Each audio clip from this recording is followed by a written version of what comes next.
going YouTube? Coming today with another video, and today guys, the brand new is going to be the meta update post Cori. There's going to be a couple things that I want to talk about today that are going to be pretty important moving forward for Nationals, so definitely go ahead and pay attention to this one in particular, because there's going to be a couple things that you might not know about yet. Definitely go ahead and check out my sponsors who are in Gem, Cloud, Arla, Imperium, Dragonshield, RW, MainPhaze, and Grimoire. If you haven't already heard about my Discord as well, down below in the description as well, that I'm hosting a tournament for post Cori. It's going to be another 10 slots remaining, and it's for 3 ulti imperm, which is a pretty cool prize. So definitely go ahead and join my Discord if you haven't already, if you want some practice for Nationals, and subscribe to the channel if you haven't already so we can hit our goal at 30,000. Now, without further ado, let's hop right into the talk of the town, which is going to be Magician of Dark Chaos, Black Chaos. This card's really crazy. Your cards that are spells and traps cannot be destroyed by card effects or banished, which does matter if you have this in a mirror match and they try to Black Chaos, because it doesn't target it, especially. So if they try to, like, banish this, it doesn't really matter because it's only affected by things that will target it. And then if they try to banish your spells and traps, they also just like can't get banished. So you really want to remember that because it's pretty important. This card is really broken just for what it allows, and the ability to just like tag out your cards because of the Mind Shuffle is really good. And that's why a lot of people are tagging in Trap Eater right now, because you can just clear it without triggering anything, which is really important. A lot of people are playing like the Azamina variant, which is very good because you can also just return the Black Witch to hand to be able to summon out either of your rituals, which is also really nuts. So you really want to make sure that you are keeping that in mind when you are preparing for this tournament, because decks like the Azamina Light and Darkness deck, the Blitzclick Ryziel deck, like there's a couple new ones that are going to be in the fray, and you've really got to make sure that you are aware of what these do. The deck now has a pretty nice starter that's been catching fire. It's up to like $8 to $10 right now, which is Soul Resonator, because it can search a level 4 or lower Fiend, which is really good because you can search Griffo. Or if you really wanted to in the mirror match, you could search Trap Eater post side, which is also really good because, again, this card is really popular right now, which is pretty crazy to see it again, but here we are. So searching Griffo is really important versus like Black Chaos, because the Griffo allows you to set Mind Shuffle. So when you activate it in the same turn and then you use it on activation, you can't get ogred. So that's also really important versus Black Chaos, because that activates it face up. And so then you activate it and you can get ogred. But does that necessarily mean that ogre is bad? I don't think so, because of the fact that the return is for cost. So if you're able to ogre when your opponent goes Mind Shuffle, put something back to hand to summon something, this is a very valuable ogre spot.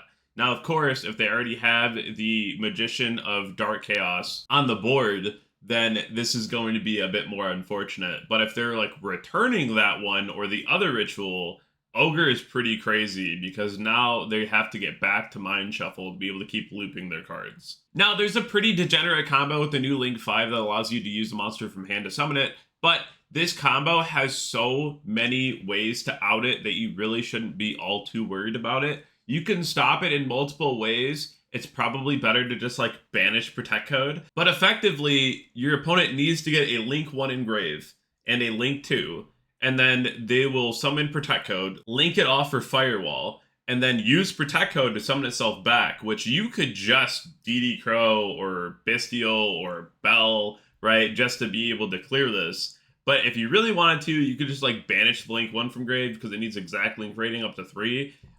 You have just endless ways to be able to make sure your opponent does not get the Protect Code talker back on the board. But let's say Protect Code gets back to the board.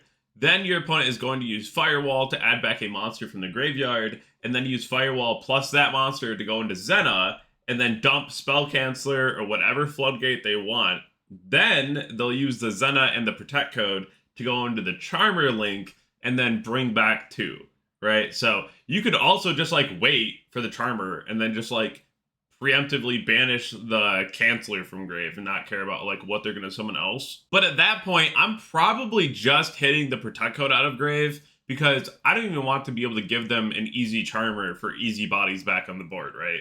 So this is a fairly degenerate combo if it goes uninterrupted, because they can just put up a free Spell Canceller. But I don't really think that this is going to be like be all end all the craziest, because especially at Nationals, this is definitely going to be one where you're going to want hand traps around, right? And there's many hand traps that can answer this problem. Now, right now, it's unironically a really bad day to be a spell card, because Canceller is pretty popular. Diabels is really popular. A lot of decks right now, i.e. the Fairy Tale deck and Elf Note, are slamming Secret Village. Decks are getting to Pharaonic Advent to be able to put up any spell for free. So you really got to make sure that you are aware that this is a problem, and this is something that you could be running into because it could potentially be very rough to handle. The next one is Pot of Sloth. This card is crazy. This card is worded like Ostinato. A lot of people didn't know that you could like Bell Ostinato, right? Because it's separated by a period and it's looking like it's in a different clause. This card is worded the same. If you Ash Pot of Sloth, you can rip another Pot of Sloth. So it's kind of rough, right? If you're trying to go second to a board and your opponent stops the first one, you're like, doesn't matter, second one. So you got to make sure that like you know what you're trying to stop and what the odds are that they could have another one, right? Obviously, you don't want something like Sloth to resolve because this card's very, very good. But at the same time, this card can be ripped again if they have another copy. Now, as for the chess archetype, this is going to be fairly annoying to deal with. Unfortunately, this is fairly splashable. I've been seeing a lot of lists with like Mitsurugi. I've been seeing a list with Elf Note. This is going to be around. Most of the deck is just going to be very floodgatey, and unfortunately, I've already seen like an FTK or two with this as well, so definitely not going to be my favorite. My friend and teammate Craig did bring this up to me, which is pretty important too, that if you are playing against a deck with this in the deck, you might want to play Pot of Sloth going first, because if your opponent goes first, you can activate this card from your hand during the standby phase of the first turn. And then you're able to place things onto the board. So that is the hard counter if this is really popular, is just playing Sloth. Because now you're going to be able to have a crazier first turn board because of the fact that your opponent's giving you the opportunity to use that on your turn 0, right? Because this is the very first turn, and you were like, wow, this card's going to be super dead until your opponent just starts randomly playing on your turn. Now, I do want to add a tag note in here too, that the Blitzclick Ryziel deck is going to be extremely real. When the format first started, I did have Blitzclick up in 1.5, and I still believe that that's true. This is going to be a very real archetype with some very annoying cards. There is a lot of hand interaction and a lot of things coming out of the hand, so Perulia is going to be very, very good. And that's something where if you are really worried about that deck, that's a card that you should be siding, because that's going to be extremely effective, right? So I know a lot of people are not a big fan of like Droplet or like Fua right now. I've been hearing those are like the big two that people are like, I don't really love these cards. But like, you also can't really hone in on just the Light and Darkness deck, right?